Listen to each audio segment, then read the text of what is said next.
Right. I'm sure the ladies like it when you're a good cook too. Yeah, Be real, who probably. doesn't? Who I think doesn't? so.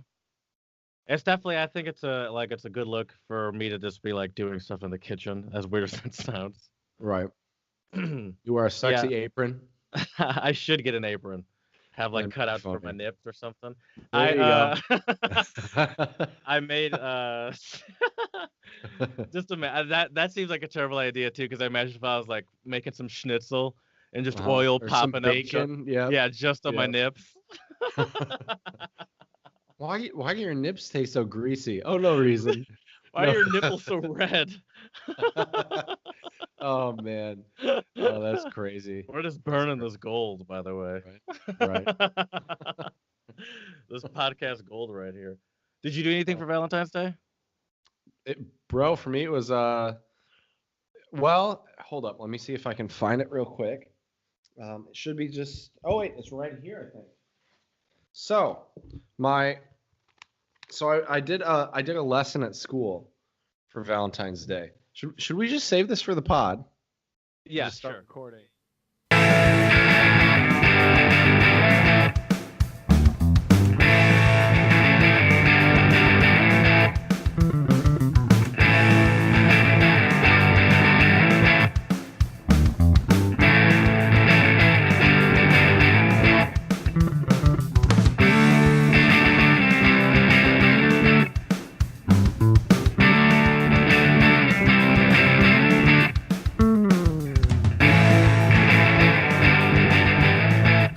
Hello and welcome to the Untranslatable Podcast. Today we are recording episode 69, and today we will be talking about hometowns again, but with a different spin on it.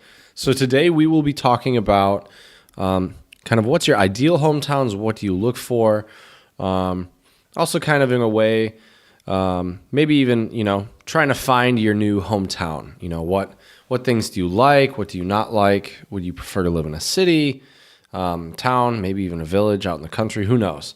But I'm looking forward to hearing my co-host's opinions and what really he enjoys in a hometown. So it should be an exciting episode. And so I'm looking forward to it. So without further ado, my amazing co-host, my buddy Jared. What's going on, my dude? Hello. Yeah. You and I, we like to. We both seem like we're essentially willing to go wherever the wind blows us. True. But eventually, I guess I don't. I guess the first question is what is settling down look like to you? Mm-hmm. But I think that eventually a lot of people have this image of settling down. Right, and definitely. I think a lot about that too, and what that means for me, because I don't know. And like most things, no better place to work it out than the Untranslatable Podcast. That is true. Look where we work out some of our ego issues on Twitter. Пожалуйста. Follow us on Twitter, Untranslatable1, the number 1.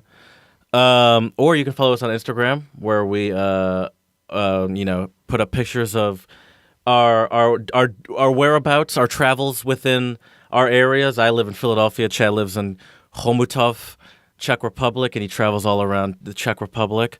And soon, in a matter of weeks at this point, by the time you're hearing this, we're going to be we're going to be united in Berlin. Not by the time you're hearing this, excuse me. That's not true at all. By the time you're hearing this, what I meant to say, by the time you're hearing this, a couple of weeks, I'll be there in like 2 weeks is what I meant to say. Also, what the Untranslatable Podcast likes to do is spread a little love right off the bat. How did we sound on the Expat Cast? Remember we told you to listen to it? How was that? That's right. Chad and I were a guest on the Expat Cast. So after you're done listening to this, go over to the Expat Cast and listen to us. We talk about what did we talk about? We talk about our experience studying abroad. Our experience with German and different dialects, our experience learning... bromance a little bit as well. Yeah, that too. Our experience learning German, and our hopes and dreams.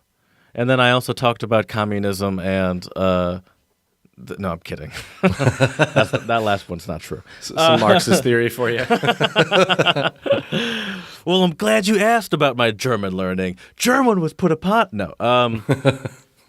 But I have been thinking about Germany a lot because I will be there soon. I'm going to be in Berlin, and I've done a little bit of Airbnb shopping, but I gotta admit to you, I've been a little bit on the procrastinatory side. That's not a word. Don't for you non-native English speakers, don't say that.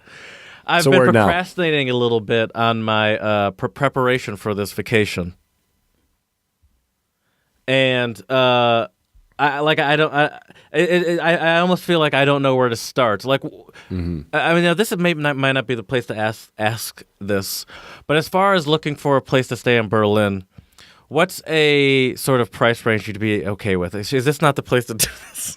No, you can ask. That's fine. I mean, we'll be there for maybe 2 to 3 nights. Is that what we said? Yeah, I think either from Saturday to either Monday or Tuesday. So. I mean, ideally, I'd like to spend less than $100 a night, which I think is very doable in Berlin. Oh, that's doable. Yeah, that's doable. Okay, that's good to know. I've seen places that are and I've also been looking in. I've been trying to figure out because obviously, as you mentioned, Berlin is huge, and it seems like the best place to go is the Mitte. Ooh. Well, slipping on gator piss. Mitte is where all the tourists will be, and that's a little pricier. I would check out places in Kreuzberg, Prenzlauer Berg, Prenzlauer? Prenzlauer Berg, yeah. Pence. Lauer. Yeah, Prenzlauer. See, that's the best thing about German is you can spell anything. But I would say a place I really like, and I know my way around there, would be what's the neighborhood called? It's by the metro stop, the U-Bahn stop, and the tram stop is Oranienburger Straße, Oranienburger Tor. And so that spot is where I stayed when I was with a few study abroad groups in Berlin.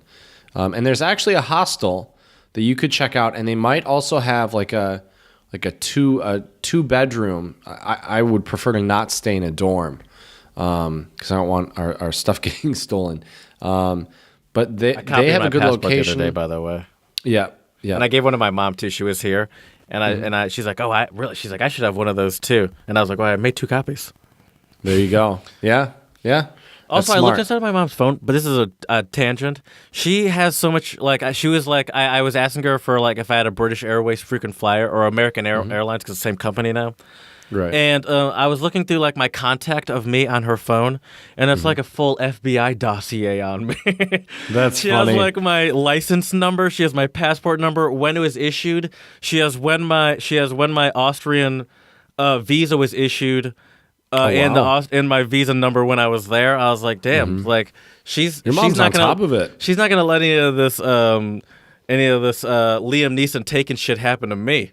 Right, that's right. For all I know, I probably don't have a tracker on my neck. Probably. I was like, "Mom, why is it blinking on that map under my contact?" Right. Nothing. Don't worry about it. Oh, that's great. That's Why does awesome. it have a heartbeat monitor? Right. Yeah, but I would check out. I think it's called Backpacks, and they have a couple locations. Is that the hostel? Yeah. Okay. And they might have some rooms, and who knows? When I was staying there, I think it was only not a hot time. Also, right? I don't think so. Probably not. I'll look after we're done recording, but I would doubt it. I'll look too. You've given me some good information on where to focus a little bit. Kreuzberg. Sorry, go ahead. And the thing about Backpacks as well, I'm obviously fine with sharing a room with you, but it might even, depending on how much it costs, it might even be cheaper to get our own rooms. Okay. There, because when I stayed there, it was. I see how it is. It was. I want to say it was like 30 or 40 euros for one night. Oh, that's not bad. So that's not bad at all. Right. But we can figure all this stuff out later. The thing about Berlin is there's just so many amazing places. Yeah, that's why most people said Mitte, but that makes sense if it's a tourist area. That's what most people will be saying. and I want to give you a real Berlin experience. I don't want to give you. I mean, yeah, we're gonna do like we talked about a few episodes back. I'm gonna give you some of the touristy stuff, right? I mean, you have to go to the Brandenburg Gate. Yeah, I gotta see the wall. Right, exactly. I can't go to Berlin and not see the freaking Berlin Wall. Actually, I'll look again and see if I can find that hotel. The one that I stayed at with Jeff was right by the East Side Gallery, and it was right by Warschauer Straße, which is one of the biggest. It's an U-Bahn stop and a tram stop, so it's super easy to get around. All right, I'm gonna look up backpacks. You look up that one. I will. Sounds and then good. We'll reconvene. Sounds good. So what else is going on, man? What's new? Life treating you good? Yeah, I would say so. We were talking beforehand, and then we just started recording instead. Like most holidays, we're late to talk about it. Yeah. Valentine's Day was at this point over a week ago, or a week ago. Over a week ago, yeah. Mm-hmm. You were mentioning to me that you did some sort of Valentine's-related lesson. Yes. With your new students. I have not heard about these students yet. Oh, that's true. That's true. So here's the thing. Well, one, the students are great, but here's the thing. With my first-year students, because there's so many classes, I teach them once. Do you know what a fortnight is, Jared? And I don't mean the video game. I do know what a fortnight is. It's every 2 weeks. Yeah, so I teach. Yeah, so I teach them once a fortnight. Oh. So it's really funny. Do they use that term, fortnight, there? Yeah, because they teach British English and they learn British English. I guess that makes sense. I kind of like it. It's faster than saying I teach them once every other 2 week. weeks. Oh yeah, right. So it. Bi-weekly is a very confusing phrase because it can essentially have two different meanings, can it? That's true. Yeah, twice in a week or 2 times a week in a month. Right. Yeah. Right. Yeah, I go to the gym bi-weekly. I get paid bi-weekly. Right. Yeah. Yeah. English is weird, man. It's a weird language. I'm curious though, what do you think what do you think I did for my students on Valentine's Day? Like I'm very curious to hear what's going on in Jared's mind of me as a teacher, because you know me on a personal level, not as a teacher. Right.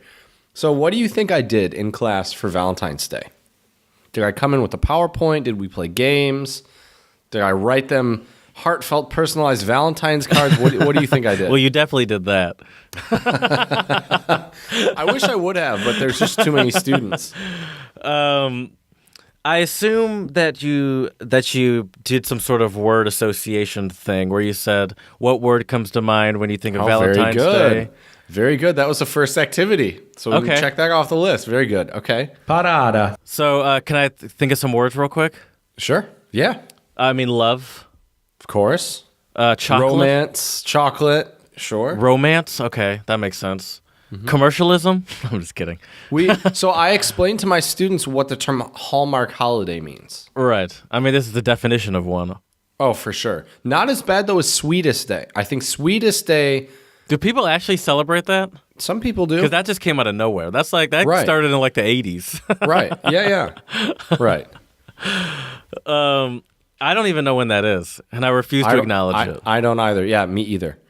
What about what are some other words you associate? Are your Czech students familiar with the concept of a Hallmark holiday or whatever? What is it called again? I forgot. Hallmark holiday. Oh, okay. I mean, after I explained it, they were like, "Oh yeah, like I could see the light bulbs going off," and they got it. Right. Like a holiday that's made up. Yeah, I guess we should explain it. A Hallmark holiday is essentially just a holiday that's sort of made up by corporations to get you to buy gifts for people. Spend that money. Yeah, and so I'll tell you one thing about Valentine's Day. I refuse to go out to dinner on Valentine's Day. It feels like a scam to me. Yeah, it's a good idea. I mean, avoid the crowds. Yeah, I have the added benefit of knowing how to cook, though. So right. I can couch it in like, I'll cook you something, and most people will be like, oh wow, that's but that's much better for me, and it's also cheaper. Sure. Come over to Casa de Jart. Have Chef Jared make you a fancy meal. Oh, you've never had a grilled cheese like this before, baby. Dude, if it was me, it'd be like, come on over. I hope you're ready for the best bowl of cereal of your life. No, it is not delivery. That's DiGiorno, baby. That's right. I actually haven't had a pizza in a while. Many I might have to get one fregista. tomorrow. Oh, that's funny. Yeah. So what kind of things would you cook for your Valentine? My trick. I don't like that word when we're talking about. What I would recommend is to cook something that whatever it is for you, what you know, what you're most confident. You don't have to be fully confident, but what you're confident with, but also comes off as fancy. So what I would do or what I did do, is salmon, which is easy to do, but also easy to mess up. It's easy people tend to dry it out. Okay. And then I did risotto, which is kind of an involved process, but once you've done it a couple times, it's not necessarily hard. Okay. But it is kind of like a good, involved process, and you can it's also a good thing to I'm not when it comes to in the kitchen, I'm not good at involving other people. Like, I'm very control freakish. If you'd be surprised to hear that. So that's a good one too, because it requires a consistent sort of stirring. And that's the easy thing to give to someone to do. Hey, stir this. Okay. Idiot. No, I'm kidding. I'm kidding. I hope that's what you said. Happy Valentine's Day. Stir this, idiot. Oh my God. Dating 101 here at the Untranslatable Podcast. What not to do on Valentine's Day. We're gonna soon have a spin-off podcast, and it's gonna be a pickup artist podcast. And it's just going to be step 1, negging. Step 2, negging. Step 3, the art of negging. Right. Oh, yes. Oh, I want you to be involved. I want you to help me. Stir this, you idiot. Oh, that's great. All right, back to Valentine's Day. You're talking about your class. We're back to your class at Valentine's Day. Okay. So you said there were the first thing you did. You said you did. What do I guess you did? The first thing you did was word association. So we did that. Yep. You did other things, I assume. That wasn't the whole class. No, we did 45 minutes of just. I sat there and made them write words. Keep coming. Keep them coming. Yep. You got stir more. this, you idiot. Come on. February. How is it when the Czechs try to say February? Because I can't even say it clearly. February. Don't we say February? February. It's like a Michigan thing. I don't pronounce the R. I say February. I just but when I think about it, now, I feel like it's just me slurring it as a lazy, English speaker. Yeah, could be. Yeah, they can say it February. fine. That's what I would probably say. I mean, trust me, man. Usually, most words Czechs don't have difficulty pronouncing, and my theory is because their language has so many difficult sounds to pronounce that English is like a step down for the most part in terms of pronunciation.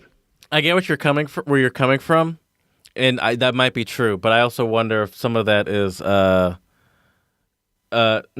you make a good point. I'm gonna leave it at that. And like the only things that students here seem to have difficulty with are the sounds that don't exist in their language. Like February.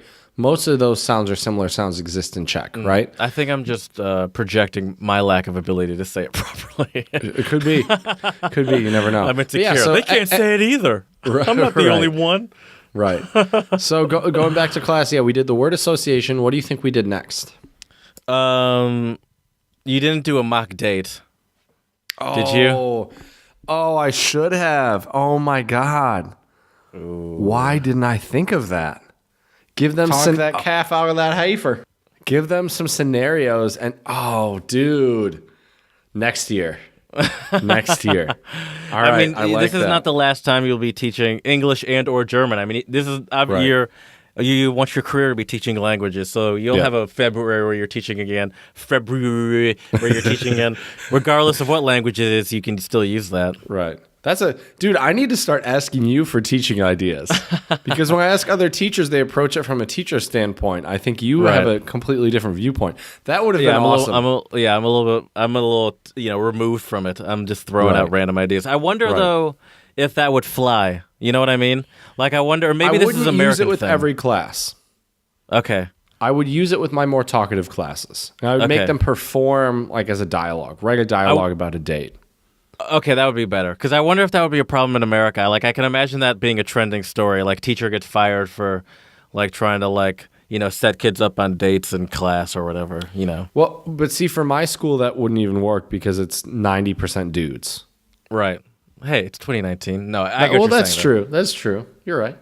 But no, but they're also young dudes, so it's also hard to get all of those 90% of dudes to take it seriously. Right. But see, that's the fun part about it. If you wrote dialogues, I'm sure they would be hilarious. Right. They'd be really funny. You could write like a love letter or something.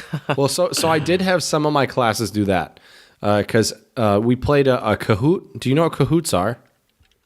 I know what it is, but I couldn't explain it. Okay, so to all of my students listening right now, I'm sure they're laughing because not all of my lessons, but a lot of my lessons, I'd say over 50%, there's usually a Kahoot involved, either to introduce vocabulary or to review vocabulary. And so what it is, it's basically it's a game where the students pull out their mobile phones, they go to kahoot.it, and then when when I pull it up on the screen, on the projector, there's a game pin, right? So there's a game pin, and they enter that in and can enter in any nicknames they want. And what's funny is some of them, a lot of my classes, there's not always, but a lot of times, at least one person puts in either Chad or Chad Bowsley or Bad Chowsley. I've had a few students put in, which was pretty clever. That sounds like a kind of joke that you would like. Yeah, I mean, I think it's kind of funny. It's endearing, and so so we play those Kahoots. So we also played a Valentine's Day Kahoot, and there was the phrase, "Roses are blank, violets are blank." Mm-hmm. What are those blanks, Jared? Roses are red, violets are blue. I saw a comedian, I believe it was Carmen Lynch, tweeted on Valentine's Day. She's like, "Roses are red," and then in all caps lock, "Violets are purple." Right, yeah. But nothing really rhymes with purple, unless you're Eminem and you can make everything rhyme somehow. But yeah, so I had some of my students write a little poem, "Roses are red, violets are blue." One of them was really romantic. It was like, that's a good assignment to finish off the poem. Yeah, because it's short. A lot of words rhyme with blue. Mm-hmm. I want to hear this romantic one though. I'm trying to remember. It was like, "Roses are red, violets are blue." I see stars when I look at you. Ooh, that's a good one. It was something along the lines of like, I've been looking for someone, and now I found you, or something like that. That's pretty good. Yeah, it wasn't bad. So we did that. We also did a word association activity. At the end, we played a Kahoot. One of my classes, we did the poem writing. Other ones, I just kind of gave a short PowerPoint presentation about do you know the history of Valentine's Day? Yeah, I can tell you right now. Let's hear it. The Hallmark card company got together with with Big Diamond, and also there's a conglomeration, and eventually they got restaurants involved in it, and they all decided to take this idea of Valentine's Day to Fox, CBS, and ABC, and pitch these commercials of quote-unquote Valentine's Day, because there was this lull right after Christmas time, and they needed to fill that with something. Yeah. Although the historical reason, I'm not saying you're wrong, But the historical reason, so Saint Valentine. I am wrong, by the way.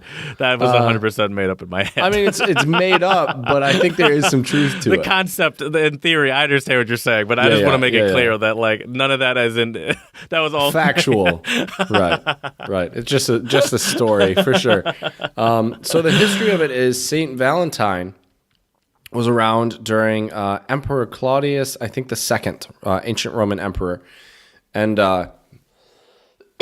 like most emperors, he wanted power and influence. And how do you do that? Have a badass army, right?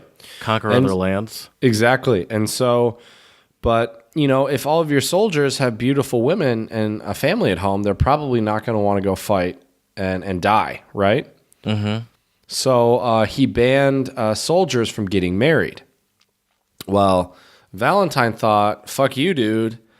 I'm going to marry whoever wants to get married." And because he was a priest, those were his exact words, by the way. Many fregista. If you look at the stone tablet, it's inscribed on the tablet. It's in Latin, but it is a direct translation. Exactly.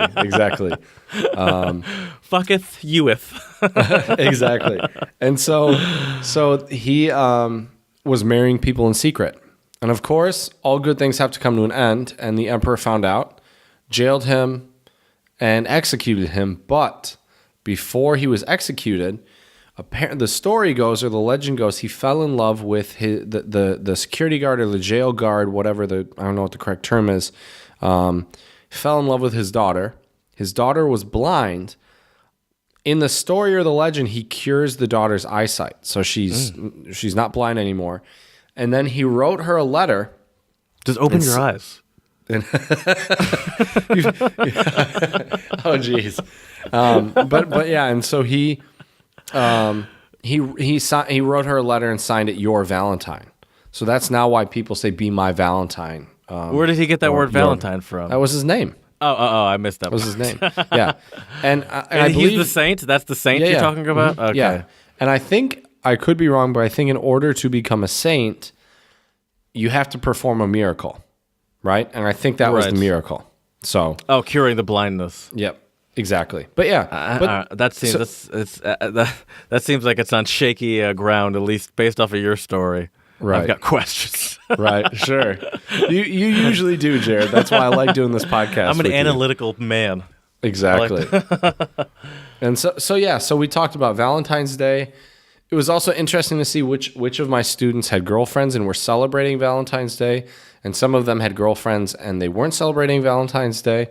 How do they celebrate Valentine's Day, or how do they justify not celebrating Valentine's Day? A lot of them. So it's really funny. One of my teachers, co-teachers, colleagues, she her son is, I think, 15 or 16, maybe 17, and he has a girlfriend, and I think they've been dating for a while, and she's these people are 15, right? 16? Yeah, 15, 16. They're high school kids.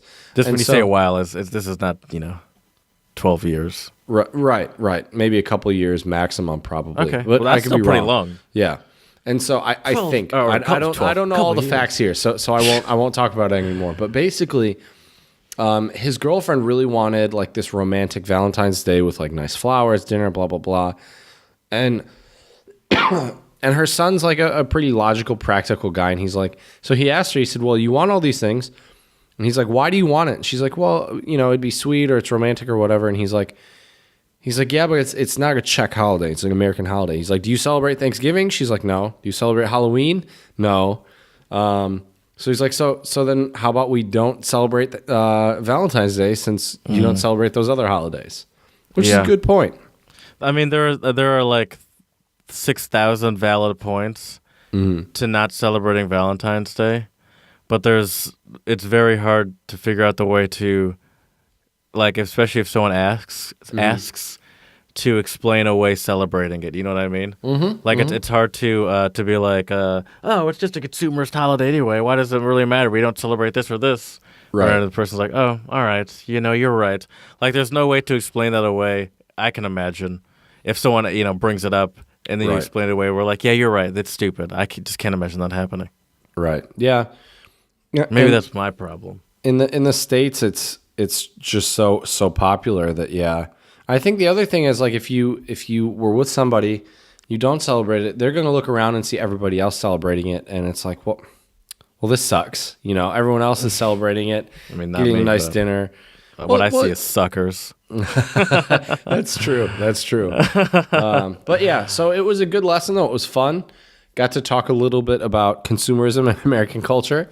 What do you think is the most bought gift On Valentine's Day? Yeah. Chocolates? Yes, sir. What's number 2? Flowers. No, flowers is pretty far down the list. That's a good guess, though. It is. It's a very good guess, but it's not flowers. It's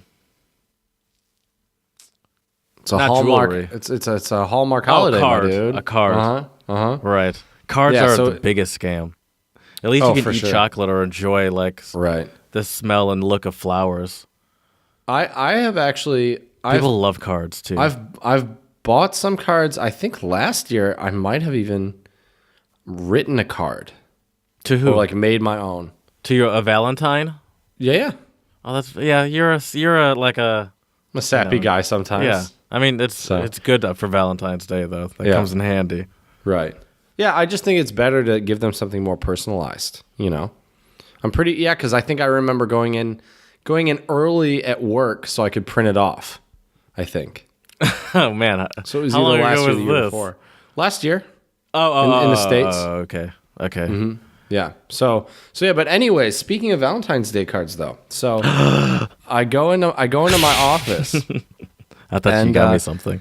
and I don't. Unless you want some rock hard old bread. Rock be a hard romantic- old bread. Romantic Valentine's Day gift, or some tasty. I love these things. Some tasty Czech pretzels. Do those come with a dipping sauce of some sort? They don't.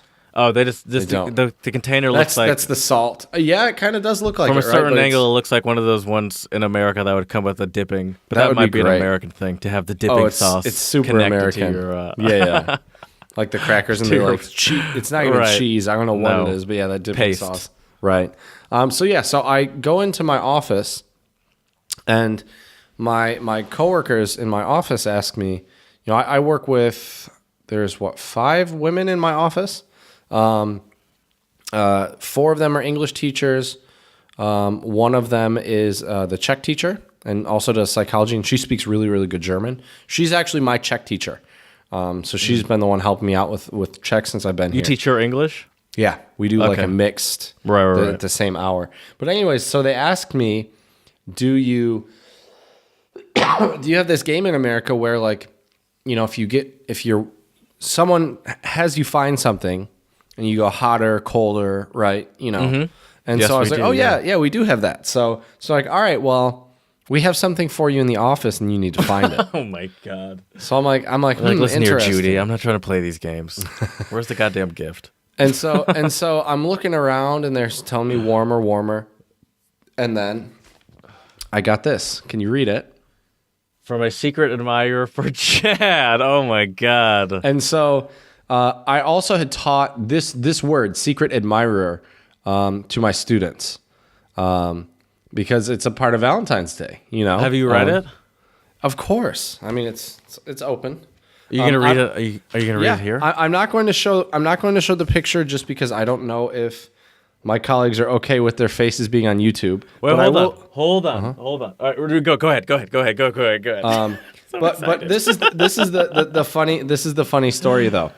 So last week in the Czech Republic, they also had a special thing at the schools where every day of the week you wear like a different color for something.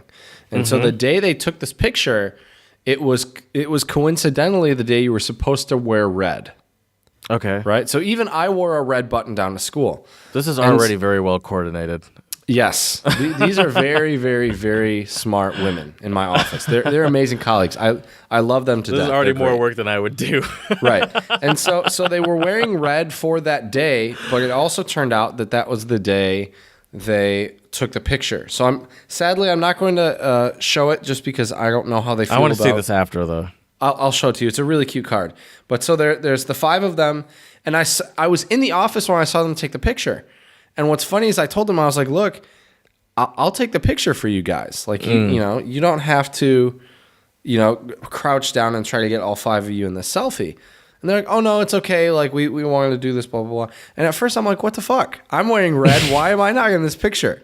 Like, this is bullshit. I didn't say it, but I was thinking it. And I'm like, what the hell? Chad got his feelings hurt. Oh, for sure.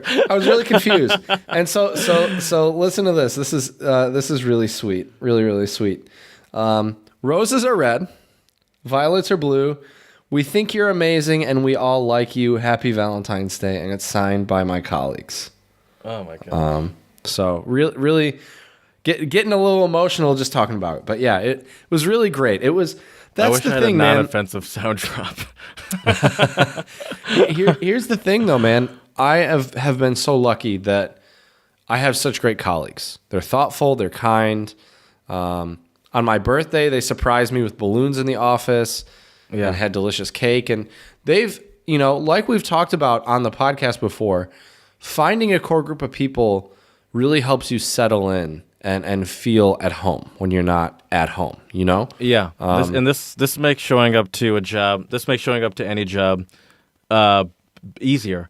I remember when I started at the job I'm at now, and I had done something. It was not even that big of a deal. My boss had just said, like, good job. And I never really even got, and I just really, and like, I was like, wow, that feels good. And I never got, like, simple stuff like that from my old job. And it's just, and that's just a small, you know, example, but just feeling like you are appreciated and, you know, wanted in the office is a good feeling.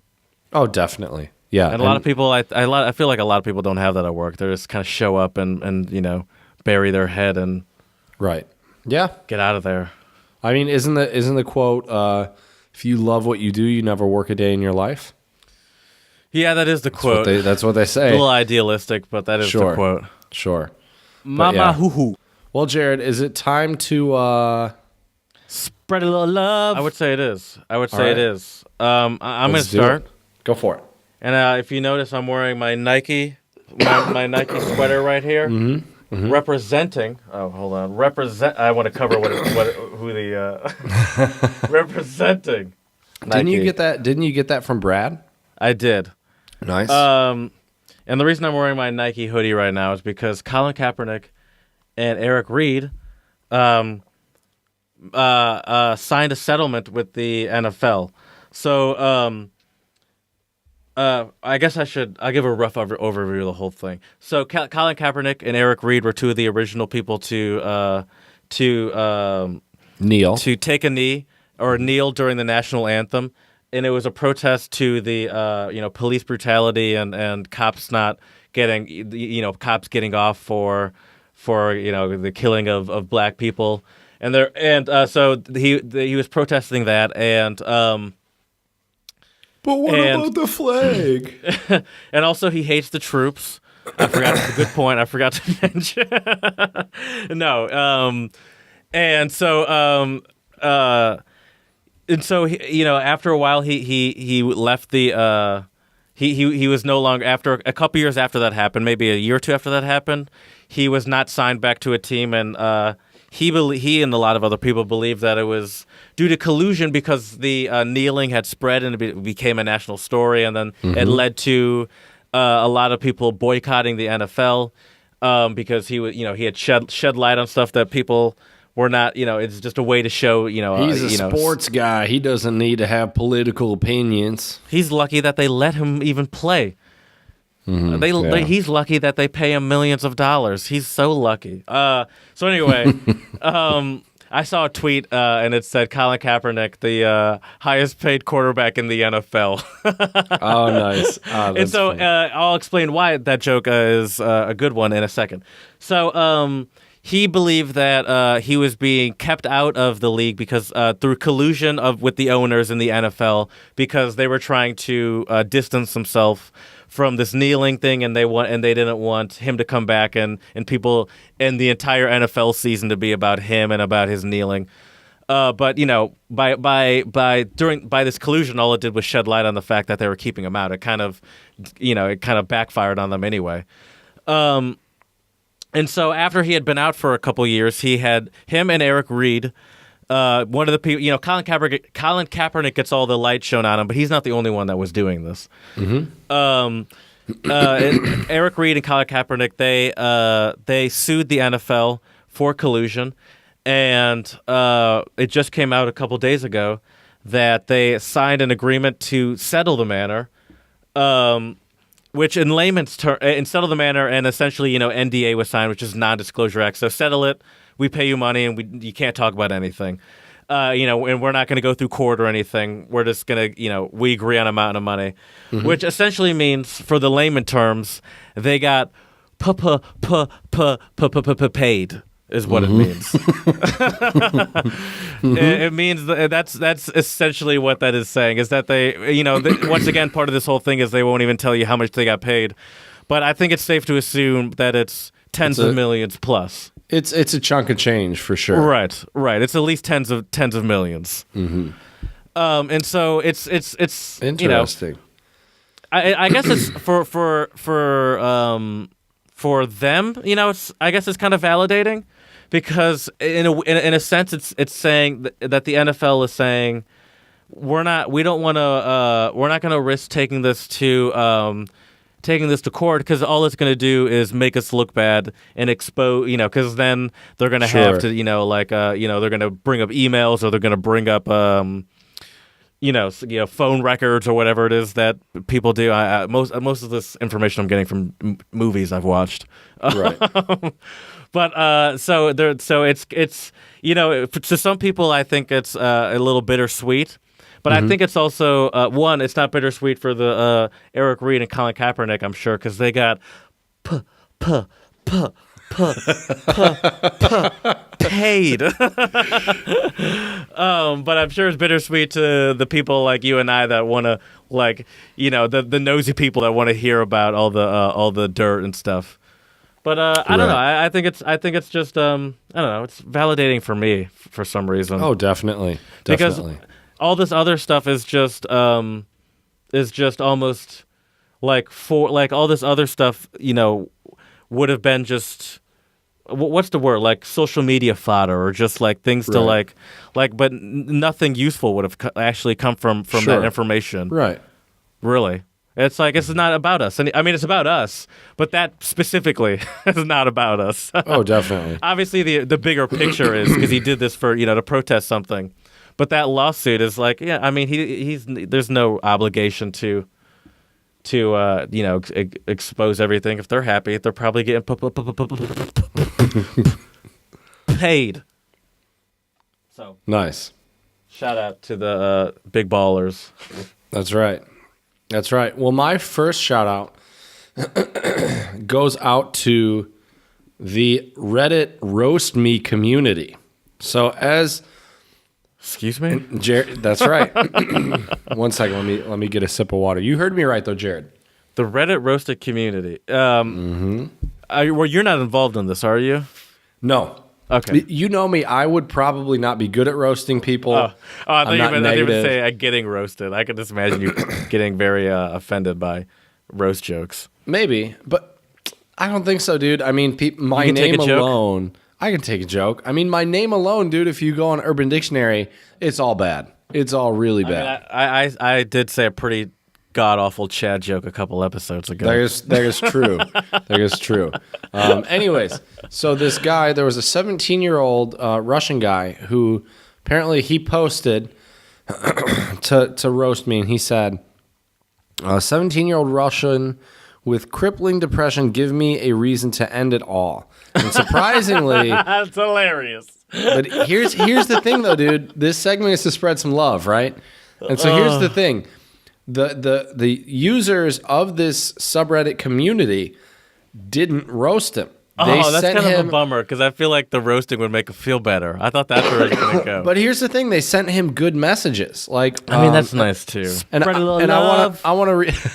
Poor Jared. I was really hoping that they it was almost like a joking, laughing with you kind of thing.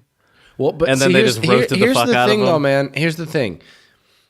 If you look at his picture, and I can here I'll send you the link right now. You can look if you look at his picture. there's no life in his eyes, man. I'm sending this to you now. All right. You've earned it.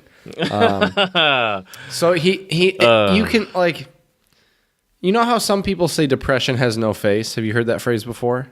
Right. Yeah. Yeah. I'm meaning like anybody can have it. I mean, yeah, I think that's true, but I also think sometimes you can tell. And this guy, like, it doesn't look like he's got much life in his eyes. And now my Facebook doesn't want to load, so maybe you won't get it. Maybe you'll luck out. And to be fair, I did think it would have been funny, but I would not have been one of those roasters. Granted, to be fair, I also would not have been one of the ones telling the person not to. I probably wouldn't have said anything. Right. But I definitely wouldn't have been like, "Kill yourself, fool." Right. Oh, speaking of which, shout out to the legal system. Did you hear about the girl that was like that coerced her boyfriend into killing himself? Like he was saying that he was suicidal and all that stuff, and she's like, "Yeah, do it. No, come on. If you keep saying it, but you're not doing it." And then eventually he did it. She got sentenced to a couple years in prison for that. Good. She deserves it. Yeah. All right, here you go. Sent it. I text messaged it to you because Facebook wasn't working. But anyways, I want to read a couple of the messages just because I think it's really amazing that this community came together where, I mean, these people could have roasted this dude probably all day long, I'm sure. Oh, yeah. I mean, Reddit gets a bad rap for that. Right. And so the first one says, or I don't know if it's the first one. I'm looking at it right now. You see I feel what I sorry mean? for the dude. Once again, I feel sorry for the dude. But Right. something I hate about social media, and this is, I realize this is also kind of a Reddit thing, but something I hate about social media, even more than this, is those videos on social media where it's someone holding pieces of cardboard or whatever. Yeah. And you have to read it, and they drop a piece, and they drop a cardboard. I hate those so much. Right. Yeah, those are kind of stupid. God, I hate those. I agree. Yeah. All right, so here we go. God, I'm sorry. I'm going to read a few of these so we can spread the love. I gotta get no offense, but I gotta get his face off my screen. His face was just staring at me. That's fine. So Lord Farkaplier says, "No, I and most others refuse. You may seem on the surface as if you're just being edgy, but there, like I said, there's no life in those eyes. I can only hope you are joking, and if not, that you get better. Don't delete this post. Know who you have to talk to in a time of need. This whole comment section is full of people who have been down that road and I'm sure are willing to talk to you if need be. Get well, my friend, because depression isn't a joke. It is an illness that should not be overlooked." Spread a little love. And then somebody else, the 88 car, said, "You look like you would have a gigantic, awesome smile." That sounded like it was about to be a hardcore roast. Right. You look like you would have a gigantic. And I was like, "Oh, here we go. Right. Here we go." And see right here, this guy, Garage Dragon, says, "Buddy, you stumbled into a pit of some of the most vicious vipers on the internet, and we're all rooting for you. Virtual hug, my brother." So there you go. I think it's really touching. By the way, that is very powerful. Someone expecting, I mean, because usually on the internet, like I was expecting, you just expect for people to just pile on and not even think about it. Right. For sure. But that is a very powerful thing to be like, you're in, obviously it's the roast me part of Reddit, so there's essentially, I assume some jokes can get a little saucy. Some jokes could be a little blue. Oh, for sure. Yeah. So to get that level of support from a bunch of people that usually are eager to just rip people apart, that's got to be powerful. Mm-hmm. You're like, oh, I was, usually you expect the internet to be terrible. That's right. Just me. Apparently, I'm the only part of the internet that's terrible today. Maybe. Do you have any other shout-outs, though, Jared? Or do you have any? That's all I got for today. That's all I got. I have one more. Okay. And it goes out to, let me find his name again. Dan LaGuardia of I think it's El Cajon, California. And so Dan LaGuardia was at a used car dealership and was trying to get a lowered, he was going to trade his car in. And he overheard a woman named Kayla Cooper trying to get a lower down payment to get a car.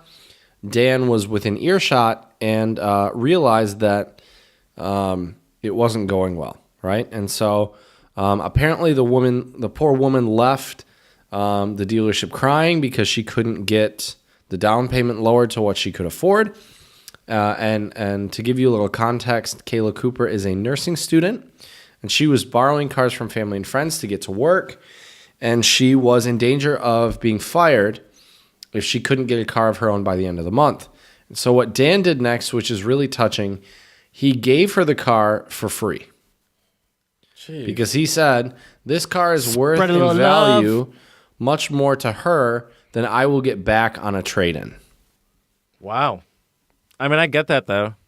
Like, it's like this car's, it works, and you can use this, but I'm not giving you a Rolls Royce. Right. Right. But that statement in general is a very powerful statement. Absolutely. Absolutely. Man, we've been spreading some serious love in this episode. That's the goal. Maybe it's because we started talking about Valentine's Day. Maybe. Look at that, man. Parada. And I'm hopefully about to spread some love to a beer company. Ooh. Now, this one. Let me just get my head back to the microphone. This is very important. No worries. Take your time. So, a lot of my choices are based off of logo. Last beer, I got a beer before, and I realized that it was actually, the funny thing is, not only was this a beer we've done before, but it's this beer, which I've had sitting right here since I did this beer hilarious. Like 40-plus episodes ago. Do you have your Michigan license plate up there? Yeah, you see that?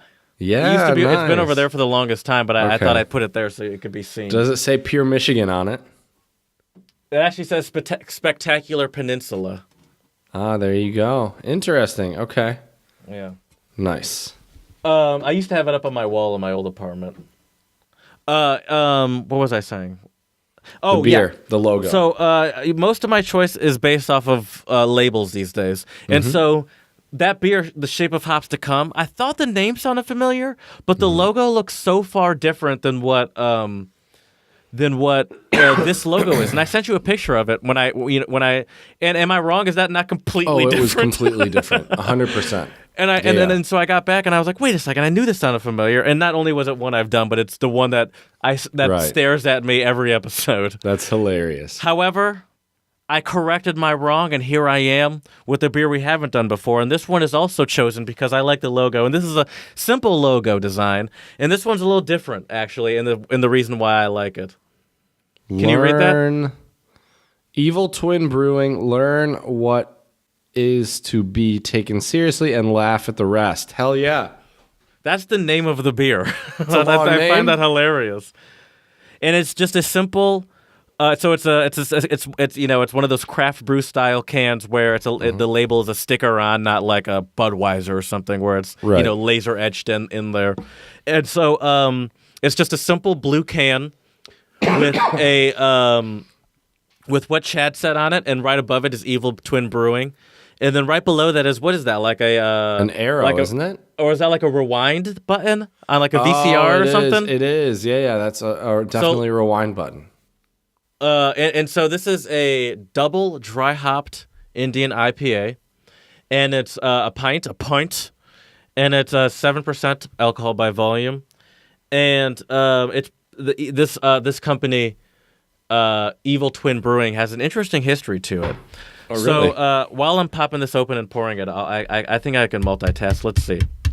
So Evil Twin Brewing was started in Denmark.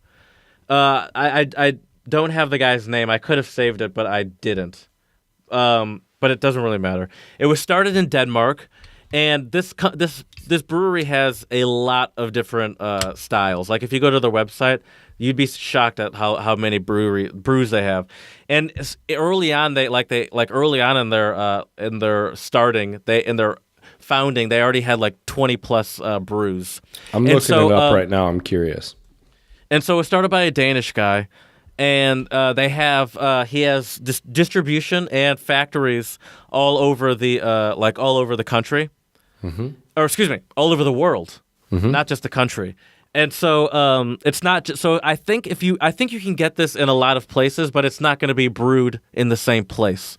So This one is produced and bottled from Evil Twin Brewing Company by Westbrook Brewing Co., Mount Pleasant, South Carolina. Okay. So just because this is brewed in South Carolina doesn't mean that this learn what is to be taken seriously, and laugh at the rest. Not all of them are brewed at that place in South Carolina, but I think he has this sort of philosophy where there's a lot of them, and he sort of tries to like get it out there in a sense where he brews it in different places. Because I think, like for example, you could get this beer in Denmark if you wanted to. Right, and the website you probably have to look. The for website has a Denmark.dk.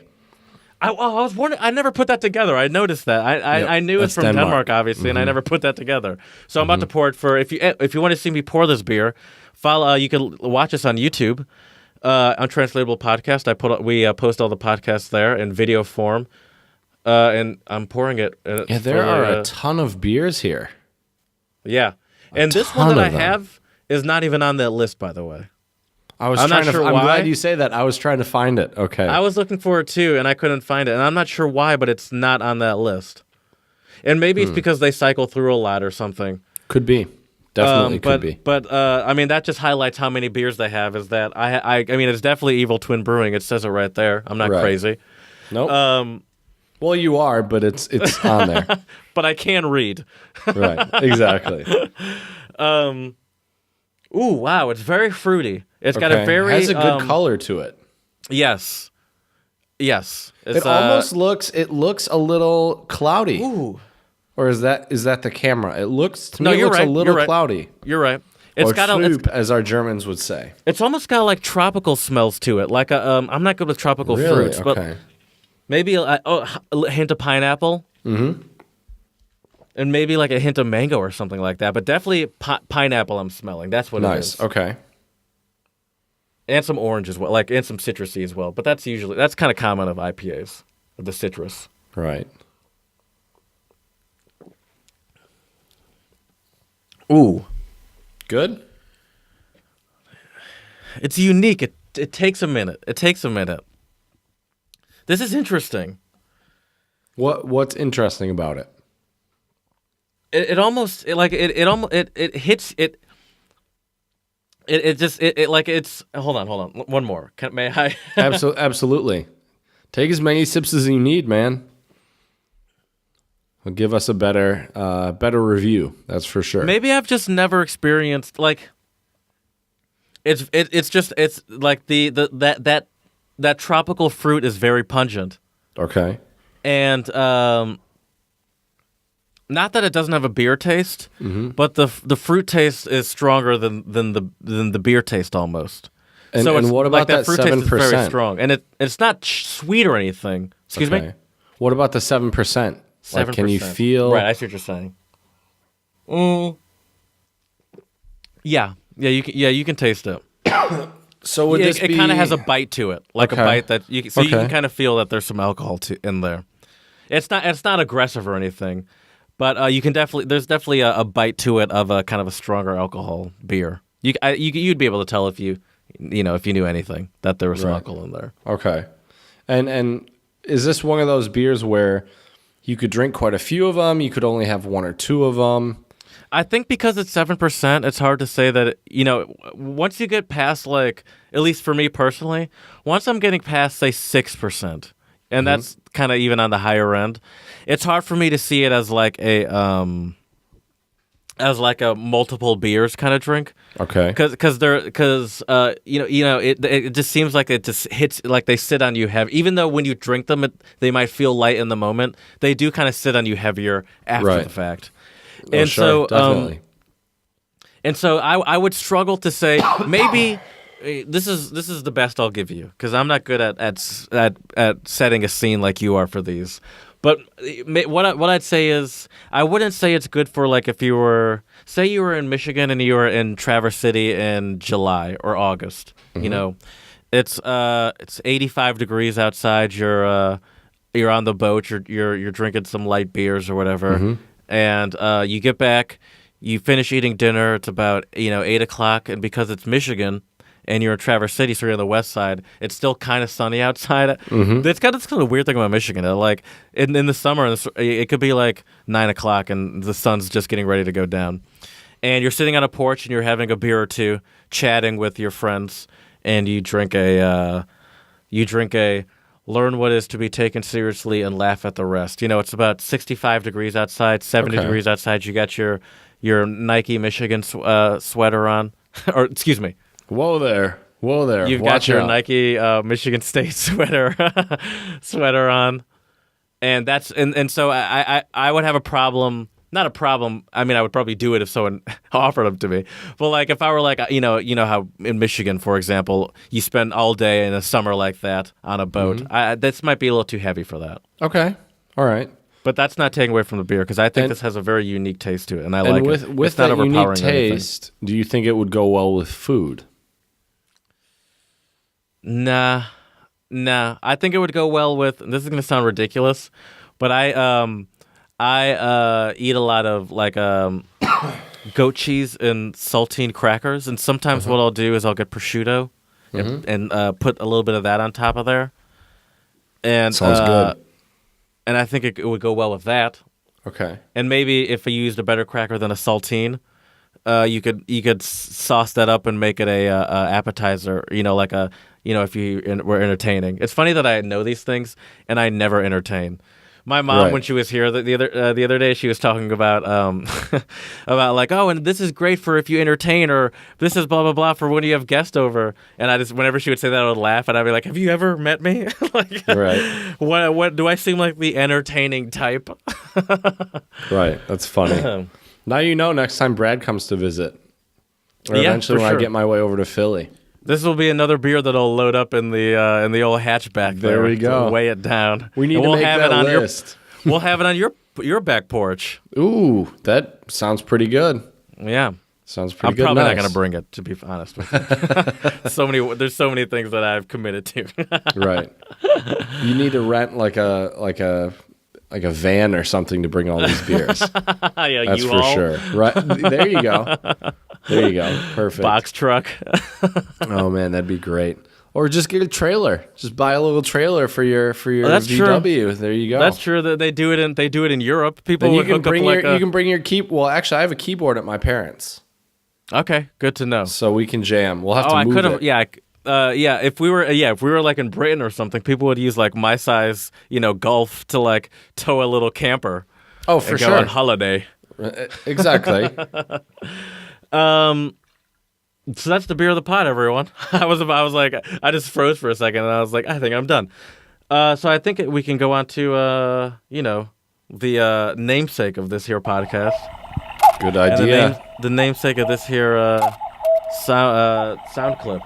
And this is the Untranslatables, where we share our idioms, sayings, things that our parents used to tell us from all around the world, different languages that don't really make any sense if you just translate them to English, but make perfect sense, or don't make perfect sense, but have a deeper meaning than that wacky translation. Or what seems to Exactly. be wacky. Do you want to start us off? All right. Happy to. Yeah. Happy to. All right, So, hit it. So in our last episode, we had one related to trains. And just to remind you and our viewers, it was Přes to nejede vlak, which means a train can't be driven across it, which means what, Jared? Do you remember? A train Like, can't be driven Not to be a across it. pushover? Is that what it was? Oh no, that was the other one. That was Right. hitting you, like using the your body wood. as a. Yeah, when you let others chop wood on you. Yeah. Where it's like you're at crossroads, you're at an impasse. No, it's when it's you got it right the first time when I know, quizzed you no. on it. That's hilarious. It's someone who's stubbornly set in their opinion, I gotcha. right? Like you're so damn stubborn you can't even like drive a train across it. Like it won't make you move. Right, You wouldn't right, get out right. of the way, right? Oh, okay. I You're gotcha. You're so stubborn you'd let a train hit you maybe instead of just moving out of the way and not being so stubborn. Anyways, I gotcha. I have another one that's train related. Choo choo, motherfucker. Sorry, I don't know what that was. And it is na slepe koleji, which means on the blind track. Kind of like wandering, lost in life. Not no I would direction. say I would say this one, yeah, but this one's more is negative. Well, what I said was pretty negative. Lost with no direction. That could be good or bad, maybe. So no, you don't think so? I don't. I don't see that as a good thing. Lost with no direction does not sound like a good thing. Okay, maybe unless you're not. rich. Or I don't know. Sometimes I like getting lost. Maybe I'm weird. That's different. I mean, you're thinking about it a little literally. I'm not talking about. I like getting lost if I'm walking around Philadelphia and if I'm like, wait a second, I don't know this area. That's a little different than that's true. Generally lost with right. the direction of where your life is going. We have a saying in English that also has the word track. On the wrong side of the tracks, or just on the wrong track. Oh, okay. On the wrong side of the tracks is different. That's like someone that comes from sort of like a dangerous neighborhood side of the or tracks something. Here. Yeah. It's like that person grew up on the wrong side of the tracks. Is a right. All right. My first one is sorry. I actually didn't write down what it is, but I think it's Hindi. Nice. No, it definitely is. Actually, I'm not even going to use that one because I put it in there, but I'm hesitant to use it because it's really long. So I'll consider it because I kind of like it. But I'll start with a different one. Hindi as well, though. Bael mujhe mar. And that literally means inviting the bull to hit you. So is that like shooting yourself in the foot? Yeah, I'll give you that. All right. To get yourself into trouble. Usually, but I think it's a little bit more specific than that. I'll give that to you because I think that would fit. But I think it's more just like stupidity, like an act of stupidity. Right. So shooting yourself in the foot is more to just like sabotage yourself. Right. It doesn't even necessarily have to be a stupid thing. Right. Shooting yourself in the foot. But I think you could put that in that category. Like you could probably use that for shooting yourself in the foot as well. Right. Okay. Nice. My last one. Yes. No, go ahead. Go ahead. My last one for you is also Czech. Look at you. I know, right? And I have more coming in the future, too. We'll see. It will be a historical day when I run out, though, because I'm sure I will eventually. So here we go. It is Nechtokovi Maviti hlavu, which means leave it to the horse. It has a bigger head. Leave it to the horse. It has a bigger head. So it's like don't do something, like stick to what you like. Don't go out of your bounds. Like don't overexert yourself, but not just physically, but just like don't kid yourself. Right essentially, track. It's like don't. I don't know the right. I know. I feel like I know it. Don't kid yourself. I feel like I know it, but I can't figure out how to say it. Explain it to me. I'm gonna tap out on this one. So you're coming to visit very soon, and say you're like, I'm concerned about these places we're staying at. You know, I don't know if it'll be within our budget or if we'll have enough time or whatever. I just say, you know what, Jared, it's okay. Leave it to the horse. It has a bigger head. Oh, so don't worry about things that are out of your control, essentially. Exactly. Don't. So stop worrying about and forget your troubles. They will solve themselves somehow. Parada. Mm-hmm. Okay. Mm-hmm. I'll give you one more. And this one is Hungarian. Sorry, I've been a note writing machine this episode. And it is Ugizep az elet ha zajlik, excuse me. Zajlik. Okay, and what does that mean? That literally, I realized, I was like, why am I pausing? He has no idea what that is. It literally means life is beautiful if it is happening. That just means you gotta get out there and live life, right? I'll give you that. Yeah, I'd say so. I'd say life is good when like interesting things are happening. Sure. So like, but it's like they're saying even if it's stressful or not going in the direction you wanted to, as long as you're interesting, making things happen, then life is interesting. That makes sense. All right. Sometimes I try to remind myself that, with all of my various endeavors.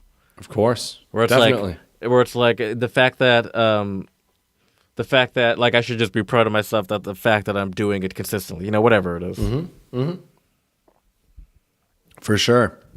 Well, I think it's time we talk about our main topic of today, which is what you look for in a hometown. What do you think, Jared? Let me ask you this first. Mm-hmm. What does settling down mean for you? I think living in a place that you plan on staying there for a long period of time could also mean, obviously... What does it mean for you, by the way? You said me? could. I'm talking about you. So you're saying when you think about I yourself, settle down. When you think about yourself and say 50 years, where do you see? I mean, you could even say, let me clarify. I'm asking you this, but you could also say, I think the concept of settling down is bullshit. You could say that too. That's true. But what is the concept of settling down or not look like for you? Because we're in the prime of our life, you know. That's true. That's a good point. That's a very good point. I can start if you want. I'll let you think about it. All right, sure. Good idea. Well, for me, you know, I do slightly resent the idea of settling down, where it's like, I mean, I hope to be trying new things and living my life to the fullest until I die, and that doesn't mean like skydiving and snorting coke off of penises, but but like it's like trying new things and doing things that interest me and excite me. And so, like, when I think settling down, I don't even necessarily think of like you know, 2.5 kids and a dog and a wife kind of thing. Right. I think more of, you know, even if I still want to travel, and ideally the older I get, I'll have more of a budget to travel a little bit more freely and a little bit more time. But like, I look at settling down as I would love to have like a place I own. I think that's an important thing. Me too. A place, not just renting a place. And the thing about having a place you own is it kind of adds a level of commitment to staying there for a while. Of course. You know, unless because I'm not talking about a place I'm going to flip or something. So I would like to have like a place I own. And it's sort of a comfort thing asset-wise, especially if you could pay it off in a reasonable amount of time, I guess. Sure. But like, so that's kind of a comfortable thing to think about as well. Like if shit goes bad, it's like you could sell it. If shit were to go terribly, I guess. Right. Yeah. But like, so like, I do like the idea of having a home somewhere, and I do like the idea of being in a place where, I'm not talking about some make it rain ball and shit, but where I just don't have to like concern myself with my bills. Mm-hmm. Sure. Where it's just like where I can let's put it this way. I would like to get to a place where I can put all of my bills on auto pay and not think about it. That'd be great. That would be awesome. For sure. That would be a very comforting feeling. And not just not think about it, but not have to but just like and I think another thing is I don't see myself as someone that like fancies myself as like a fancy liver. Like I don't see myself like with exquisite taste in things, even if I did have like a shit ton of money. Even as someone that's like a car nerd, like, you know, I like Ferrari 488 Pistas, but I'm not buying one of those things. You crazy? Right. I'm not driving that to work. It's I mean, that's the same with me in guitars. Even if I was a billionaire, I don't think. Well, maybe if I was. But that's a little different though, because for a car, you have to enjoy it. You have to be in public. You can enjoy these fancy ass guitars and you're in private, true. or play it with people that are your friends or whatever. Right. That's true. So for me, settling down, I guess, would also be definitely getting a place. Ideally a house. I mean, look, man. Here's the thing. I love it here in Europe. I don't know how long I'll be here. Depends on job prospects, depends on a lot of things. I would only foresee myself living here permanently if I had like a really, really good job, or also a serious lady. Right. And other than that, I'm not sure where I'll be. I don't think I would like to see myself back in the United States at some point. Whether or not that happens and how long that happens, I have no idea. So maybe part of settling down to you imagine, you know, living your final years in America. Probably. Ideally in Michigan, maybe. Yeah. But who knows? Well, you know, if it keeps getting that cold, your final years will come soon. That's true. That's a good point. By the way, ever since you've mentioned to me that you have two uncles that have convinced you that that the world's ending in our lifetime, or that we're gonna have some serious sort of climate issue in our lifetime. It's been terrifying me with all the shit that's been going on. I've literally been thinking about your two uncles consistently since you've mentioned that to me months ago. I hope you haven't been losing sleep on it. But yeah, I've actually found their information and I've emailed them personally. I've gone past you. Nice. But yeah, so for me, the big thing for settling down is, I think it has to do a lot with my job and also the people in my life, you know? Right. God forbid if either of my parents had serious health issues, I'd be back in Michigan in a heartbeat. But see, that's tough though, because I understand the concept behind that. But like you'd have to also, while dealing with your parents, find a job. That seems very difficult to do. Like you're just assuming that you can just go back there and survive, and that you're gonna have like income. You know what I mean? No, I completely understand. But I guess I understand what you're saying though. Obviously, that's your first thought. Where it's like, of course, if they need me, I like to think that I'd be there for them. I'm not trying to tell you that you're a liar. No, I know what you mean though. It has to do with the feasibility. You know, if there's no income, how are you going to pay for a place to live, food, everything else? I gotcha. But yeah, I'm not sure. I haven't. I guess my thing is, and sometimes I lose sleep on this at night, is I don't know where I'll be or what I'm doing. And so for me, it's really hard to visualize settling down. Yeah, I get that. I get that. And to be honest, had things have gone differently with my previous relationship, I think I probably would have been back in Michigan and would have looked for a job there. And then if I wouldn't have had any luck, then gone abroad. Me? Yes, I'm talking about you. That's right. That's right. Yeah, everyone, actually, we're finishing the podcast after this episode. Episode 69 is the last episode. No. The irony. That would be ironic, wouldn't it? This episode should have been a sex-themed episode. We really dropped the ball on that one. We're such bad planners. Right. I mean, we're talking about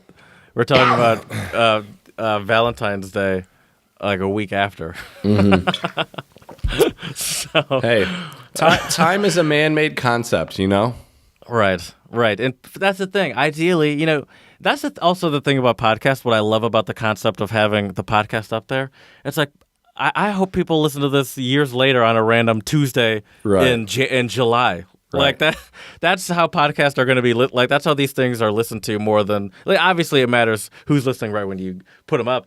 But I think I there are some podcasts where like I just go back through and listen to ones that have been up for years. Right. I love that. Oh, for sure. Who cares what day it is? It's 2032 for all you know. That could be even 2050. Who knows?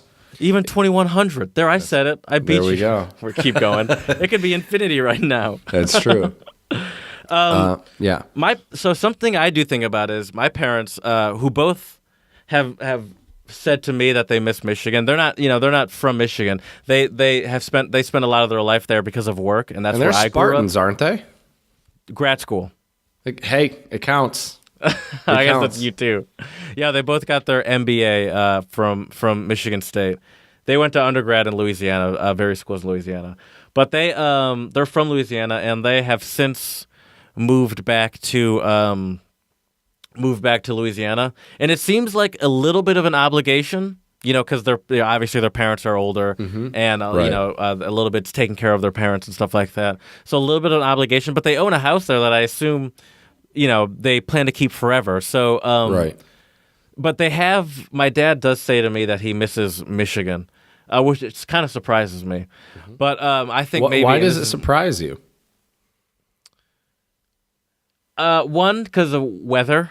Okay. You know, it's funny to see how quickly people, you know, I've mentioned the same thing with being here in Philly, but it's even more for my parents who are in the South where, you know, the coldest is getting is the 30s and, you know, they shut shit down. Right. Yeah. And so, you know, it's funny how quickly people can adapt to different climates. And so that's one thing. But it's also a lot of their friends have, you know, they still have a lot of friends there, but some of their friends have since moved to different places that they wouldn't want to move to, you know, that they wouldn't really consider to move to. So I just kind of pictured that, I don't know. But that is kind of reassuring, where it's like they sort of naturally made their, even though they strongly identify with Louisiana because they grew up there, they were born there, and all that stuff. They made their own home, and they've sort of turned this place into potentially a home for fellow family members of future generations. Mm-hmm. My sister's back there now. Oh, nice. Yeah. And I think for me, a lot of settling has to do with whether or not I'll have a family. That's what I was about to ask you. Do you fancy yourself a family man? I would love to have a family. Absolutely. Yeah. 100% would love to have a family. You'd be a great dad. Ugh. Thank you. You would be too. I don't think... you would be. You're a smart guy. Yeah, I think you would be. I'm sure I could step up to the plate if need be. Right. Luckily, for sure. I'm on point with... Never mind. Keep going. It was funny. It was funny. One of my colleagues at school asked me, she was like, yeah, so do you want to have any children? And then she jokingly was like, well, or maybe you have some American you don't know about. And I was like, I hope not. I think it's like, let's keep it that way. I hope I never hear about them. Right. See, we're furthering this question of would you settle down then? Because I think having kids, and I don't know if having kids means you're settling down, but I think that's kind of in the image of settling down is having kids. What so would you picture yourself living in like suburbs or like in the city? Because I tell you this, whether I have kids or not, I like the idea of, as I said, owning a place. That's just for financial security reasons. Sure. Yeah. But also, I like the idea of, say, living in. I don't know if I want to live in like Manhattan, that kind of city, but living in a kind of a city area, but in like a townhome. Almost think Cosby Show house. I know that's a rough reference these days, right? But most people, a lot of people have seen the Cosby Show. Exactly. Yeah, I know exactly what you're talking about, and most people know exactly what I mean when I say Cosby Show house, where it's brownstone. Right. That's the proper term. There you go. So I kind of like that idea of where it's like you're kind of half in the city, like you're in sort of the outskirts of the city, but you're very accessible to it, because I think that. Even just something as simple as having proximity to city accesses people to a lot more culture than I remember being exposed to as a child. Okay. Because I grew up in like rural/suburbs sort of area. Right. And like in my formative years, my child years from like, kindergarten to 5th grade or whatever. So that was me. What about you? So honestly, if I had a family, I would want to grow up somewhere a little bit somewhere out in the country, maybe somewhere near like Ann Arbor or Lansing, but a little bit out in the country. I would say ideally a 20 maximum 35-minute drive into wherever I need to go, either the city or work or wherever, with some land. I'm a dog person. Our listeners know now, if you've checked out our Instagram, Untranslatable Podcast. I love dogs, and I would love to have one or two if I had my own house. And the other I'm surprised that you. I thought you'd be more open to the idea of settling down in a non-American country, whatever that be. Like never coming back and staying in Germany for the rest of your life because of, or would that only have to be because of probably a lady or a job, I guess? I don't know. See, here's the thing. Or even if you were with a German woman, would you still ideally like to move back to Michigan? If we could both find work and have a healthy family life, yeah. What do you want, Chad? You're too open to other people's opinions. I guess so. Maybe that's part of me being a teacher as well, but because you kind of have to be sometimes. But no, for sure. But I don't know. For me, okay. I'll try to give you a 5-year plan. All right. The next 5 years, I'm trying to really work my ass off, start saving money, get myself some type of place, whether that be buy an apartment in Europe, in the States, somewhere, buy a house, something that I can eventually, have some type of real estate so I have an investment. I'm sick of just renting and, just... Yeah, me too. You're just throwing away your money, Yeah. And so ideally, the location doesn't really matter too much. Like, I'd be fine, I think, in Germany. Or honestly, man, even here in the Czech Republic. I really like it here in Chomutov. Or Michigan. I mean, the reason why I say Michigan is because, obviously, my family's there. I have a lot of friends there. Familiarity. Exactly. Another place, though, I've been thinking about, a couple random places. I love it, as we've talked about a little bit on the pod, I love it out west. So Montana or Colorado would be awesome. Mm-hmm. I've been warming up, for some reason, to the idea of Tennessee, for some reason. Nashville's there, Okay. Memphis is there. Yeah. Also, for some weird reason, North Carolina as well. I'm with you on that one. I could see that. So, I could definitely see that. That was actually on my list. Oh, nice. Nice. Because What that's other the thing. places are on your list? I mentioned Cosby-style brownstone, but I also don't want to pay, for example, we have our buddy Don lives in San Francisco. I'm not to get the townhome. You have to it's an arm and a sacrifice leg. 3 of your children. Right, exactly. And so that's why I like the idea of a city and I could definitely see myself in Ann Arbor as well. I mean, I hate to harp on Michigan because we always do. Right. So I'll just say that real quick. Ann Arbor would be on my list, but I love North Ann Carolina, Arbor. It's a great city. would definitely be on my list. Mm-hmm. I could Chapel see Hill? myself. Maybe, I guess I'd have to. I need to know more about the areas. I Right. did like Asheville, but I don't Okay. know what kind of jobs would be around there. Let's see. I'm trying to think real quick. I could potentially see myself in the suburbs, eventually, if I were to buy a place, moving outside of the city a little bit, but still maybe being within Philadelphia and getting a place here. I could consider that.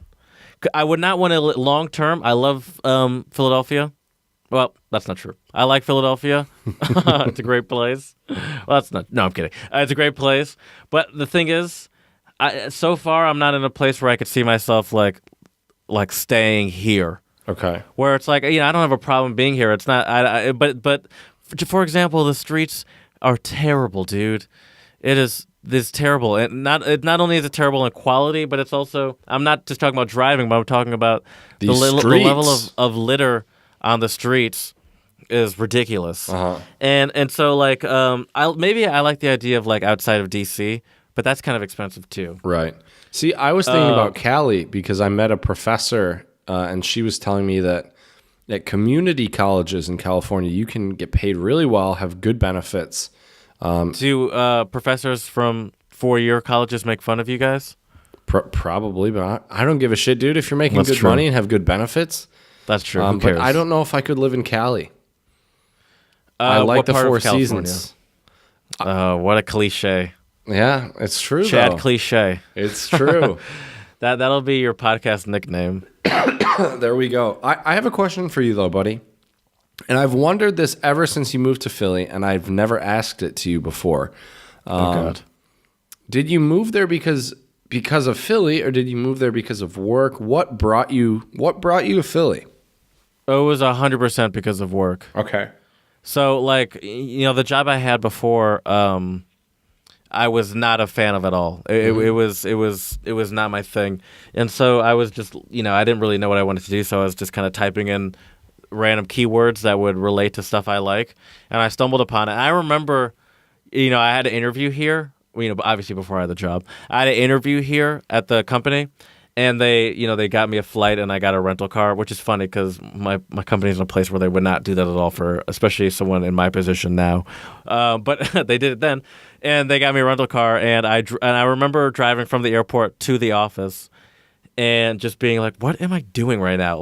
Because I had made up some stupid excuse to get out of my old job, of why I was taking a day off. Mm-hmm. And I was driving there. I was like, I can't believe I'm doing this. I was like, I'm not taking this job. Right. And obviously I ended up doing it. Right. But I think that motivates a lot of those initial moves. Like that is what motivated my parents to move to Michigan, and now they feel a serious connection to it. Right. That's why I'm in the Czech Republic.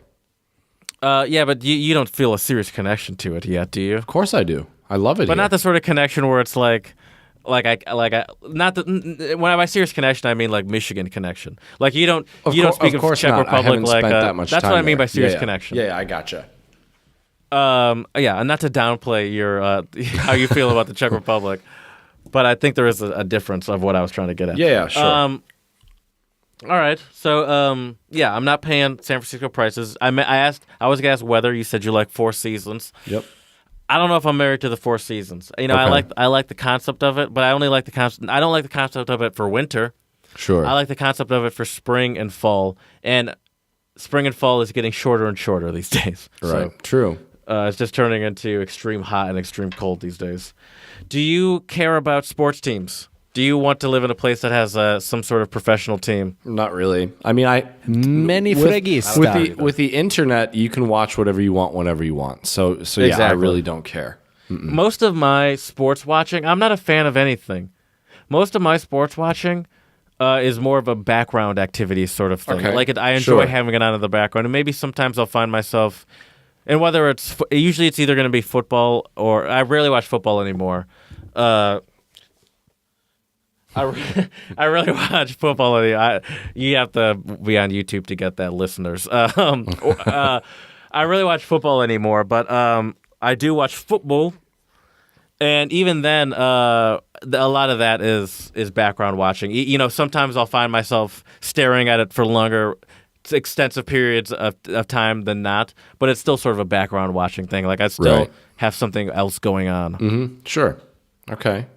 So I don't really care about sports teams either. And I guess also we grew up in where the Pistons haven't won since 2004. The Lions have never won. Nope. When's the last time the Tigers won? The 90s? Early 2000s? What do you mean? Like we're The just World awaiting? Series. Oh, World Series hasn't been since a long time. Maybe Was the it 84 was it? I have Might no been? idea. I think Regardless, so. it's been a long I think time. they've won 2 World Series. I think. But yeah, it's been a while. Red Wings haven't won the Stanley Cup since the early 2000s. And that's the thing too. We did used to have the Red Wings that we could hang our hat on because they used to Right. be dominant, but that hasn't really been the case in a while. Although they still do brag that they're always in the playoffs, even though they get kicked out in the first round. Right. Yeah, that's been a trend. But I think college sports in Michigan are really good. Obviously, MSU, Yeah. U of Oh, M yeah. have great programs for a lot of different teams. And I will say That's very this. true. If I do live in Michigan, I would like to be close enough to East Lansing to be able to go to the basketball games once in a while. Really? Oh, I love going to the basketball Wow. games. They're a lot So of fun. it sounds like this is my evaluation. Is that in the ideal situation you're going to end back up in Michigan? Could Because there's be. so many connections that you have that you're like, also this I like. If I were in Michigan, not that I Right. have to end up there, I would Right. love to have this around and this around and this around. But and that's why I say you don't feel the same way about the Czech Republic because you don't have those things. I don't hear you saying, Correct. "Oh, but if I live in Michigan forever, then I won't be able to experience this in Germany or this in the Czech Republic again." Right. I mean, I guess in an ideal world, if I could really pick and choose, I'd have a This place. is what this is all about. We're playing imaginary time right Okay, now. okay, great. Well, then let's imagine Many it. Let's imagine fregista. it up. If in an ideal world, I'd have a place in the States and I'd have a place in Europe. Okay. If I was That's really fair. balling, I'd have a place in both places. But I don't think you have to be. I mean, yeah, you have to be balling to a certain extent. Obviously, you have to be doing well, but you don't have to be like Bezos balling or like. I mean, That's obviously true. not. Obviously, you don't have to be Bezos balling, but Right. you don't, that's an exaggeration. Bezos balling is. I mean, he can do whatever he wants. Right. But you don't have to be like some sort of multi-millionaire to do that. I think that's fairly a possible thing to do, especially if you were to take advantage of things like Airbnb. For example, so Right. while you're not in one place, you could rent it out or something. Oh, like for that. sure. Yeah, most definitely. So yeah, maybe a place in Michigan and a place somewhere in Europe. I would probably say Germany, Austria, or Czech Republic. Okay. Those would be my I could see spots. myself in Austria. Yeah. I've For never sure. been to the Czech Republic, so I'll let you guys know in a couple of weeks on that one. That's right. We'll find out. But I could probably see myself in Austria. Germany depends on the city. I think I haven't been to enough of Germany. Okay. Because I enjoyed Dusseldorf, which is where I lived. I lived in Meerbusch, which is like a suburb, quote unquote, of Dusseldorf. But obviously, my school's in Dusseldorf and all that shit. But Do you still have any contacts at that school? not at the school, but I have been talking to my neighbor Akash. He's American as well. He lives in New York now, but he was my neighbor for like 3 of the 4 years that I lived in. And by neighbor, I mean we lived in like a duplex house, and he was he was like connection neighbor. Right. Nice. And so like we one of those open door policy kind of neighbors. Oh, cool. But anyway, so I do talk to a couple friends from from I don't have any contacts to like the school. Okay. Directly. Gotcha. Okay. Why do you ask? It's on my list of places I may apply to. Oh, really? Yeah. To get a teaching job? Yeah. I might have contacts in that sense. Okay. We can talk about it after that. the pod. Yeah. Yeah. We'll talk about it I thought later. you meant like, am I like cool with anyone? Just like, but I think I might be able to at least like, that'd be interesting. Oh, that'd be so cool. Yeah, we'll talk about it. We'll talk about All it. right. But yeah. So the other thing for me as well, in terms of having a new hometown or things that I would want, is a decent music scene. And I don't You really mentioned care. Nashville. Right. I They've don't got really live music care at the about Wall like a club or a disco, but find me a place that there's a couple places where even just local bands will come play, even if it's like a coffee shop or something. Yeah, I mean like those places I took Brad to while he was here. And yeah, Ann I Arbor really is a great enjoy place that. for that as well because U of M has a lot of concerts there. Right. Yeah, you can use like the college because they have a lot of bands and jazz bands and various quartets and quintets and shit that put on concerts. Exactly. So that's another big thing for me. Also, a couple decent restaurants. Like where I'm from in Dexter, we actually have quite a few pretty good little restaurants. My favorite shout out would be the Dexter Pub. That's like when you're in Michigan, Have I been there we're before? going there. I think we have. They have Hakershoa Hefeweizen on tap there. I've been to your place so many times, but I feel like we always either stay at your house or go to Ann Arbor. Right. Well, I'll take you there when we're in Michigan. Alrighty. Well, what was that place we went to? Where we just got dropped off, or we just not got dropped off, but we stopped there to get beer, and it looked like a real classy place, and we looked like real slobs, and we that were the just going in beer and grotto? out. Maybe everyone was inside though, because I think it was winter months, but it doesn't matter. Might have been the Now we're beer just- grotto, but yeah, Now we're really just digressing. right. That's okay. But yeah, are there any other things that are really important to you in terms of things you want in a hometown? I would like to have a close accessibility to woods. So, like, good even call. if, for Good example, call. I live in Philadelphia, but I live 30 minutes away from one of my favorite mountain biking places, and I love that accessibility to. And it's not even just mountain biking because every time I go, I'm like, this feels like it's about to end badly. But Sure. like, even if like just like go hiking or something, like it's also a great place to take people that come visit me because it's so different than what Right. people would expect in Philadelphia. Right, and that's what we'll hopefully be able to do here when you come visit. Yeah. There's some great mountains and stuff. So yeah, I agree. I think nature is a great addition as well. I would like some trails. For me, I guess it would just be good music, a couple decent restaurants, and some good trails. And it was funny. I was talking to somebody the other day at the ball, and they were asking me, all these questions, and I was like, you know what? Like, I don't need a lot to be happy. Like, I'm a pretty simple guy. If there's a couple restaurants I can go to, like here I go to the kebab place a couple times a week. Now I know like really looking everybody forward who to works doing there. this, by the way. What? I'm really looking forward to doing this. Oh yeah, and they're pretty good here in Chomutov. And since they're my homies, it's always fun to go in there. How do you say spicy in Czech? Well, the spicy sauce is called chili omáčka. Okay. Chili omáčka. Prosím. Right. Chili omáčka, prosím. Пожалуйста. Or you could say moc omáčka. I think that's how you say it, which would be like a lot of sauce, extra. Give me that extra, give me some more spice. Right. And we'll get to some of these Czech words in a bit. Okay. Oh, right. You did promise that last episode. That's right. So, yeah. But I think, sorry, yeah, this cold It has was just been funny lingering. watching your head bob when you did that. You're like, oh, one more. Right.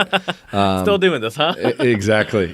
I'm surprised, too. If you haven't noticed, I think I'm mostly over my sickness, and here you are, not rub it in your face. This is what happens when you go Still fighting it. This is what happens when you go to a ball and stay out until 5 a.m. It's a good point. Not a good plan. You need to get some rest there, mister. You do drink a lot of water there, I'll give you that. Yeah. Every time I see you have one of those giant bottles. Fun game for our listeners. Watch us on YouTube, and every time you see me take a drink, you take a drink of water or other beverages. I don't condone. Actually, well, let's be honest. We do a beer review all the time. So have a beer, enjoy it. Yeah. It And just also might be we- gone fast. Often talk about being hungover on the podcast. That's also true. That is true. But yeah. And I guess that's the other thing. I would also like a place in a hometown like a pub with decent beer on tap. That would be a plus. Okay. Like here I've been spoiled. There's so I much would like good beer. that, but I don't think I. Maybe it's nice to have like a local watering hole with some variety, but I don't think I need like some sort of like great selection of beer. Obviously, it would be nice. I wouldn't Right. fight it. Sure. But I like if I were considering a place to settle down, I don't think that would be a prohibiting factor for me. But obviously, I agree. That's Right. very nice. It'd be a nice But I think extra. some of the other things like access to the woods or access to live music, I like that one too. Some of those might actually be prohibiting factors. Yeah, maybe. I think a nice gym would also be good, unless I'm balling enough to have my own home gym. Exactly. Exactly. So it depends on Or your you could baller do like status. The Rock and have a Traveling gym? a traveling gym, There we go. which would be bigger than both of your houses in Europe and America put together. I'd probably need a good steroids connect to keep up with that workout to even make it be worth it. Do you think he does steroids? I think he probably has, maybe, but he's such a big that's dude. He's very a political freaking of you. nature. I don't know. I've talked to a couple like bodybuilder guys, and they seem pretty sure he's using something. But I've heard who that knows? a lot of actors do, even if for like a short period of Yeah. time, when they do that sort of, like that sort of, for example, Michael B. Jordan in, I'm not saying he used steroids. I'm just using an example of someone that like, I don't think he used steroids. He was buff, but he wasn't steroid big. all right. Some of that also felt CGI to me. Well, yeah, could be. Because at least it kind of slightly looked like he had one of those 300 six-packs, I think that was real. All right, maybe it was. yeah, I could you have never been. know. It could have You been. never Maybe know. that just shows how good his six-pack is. That Right, it exactly. almost looks CGI'd. Your six-pack is too good that it looks fake. Can you eat like a pizza or two just to tone it down a little bit? Exactly. This is better. This looks faker than our computers would make it look, and it's Right. real. Right. But yeah, so I think You know those who are probably, speaking of Creed, by the way, or not Creed, but speaking of Michael B. Jordan, who was in Creed, who probably is using steroids, is Stallone, because he's in his 70s and he looks rock solid still. I mean, he was arrested recently, I thought, with steroids. I thought They're they caught illegal him. like that? They're illegal. They're not legal. I did not know that. Yeah, they're illegal. I didn't know people could get arrested for steroids.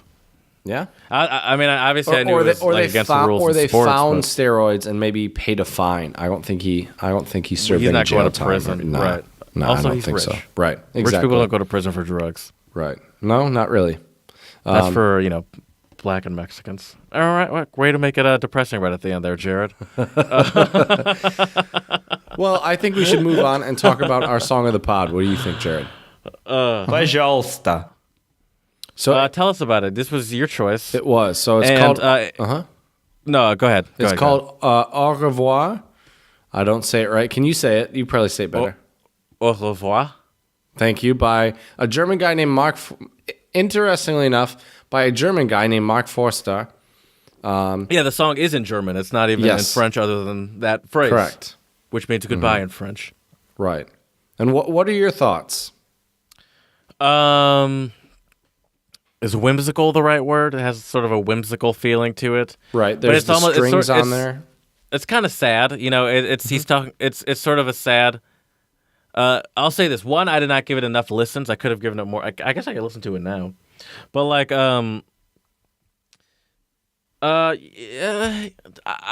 before I tell you, I want to. First of all, can you tell me where you heard of it? I had a student, or is it random? You can tell me if it's random too. I had okay. a student show it to me a couple years ago.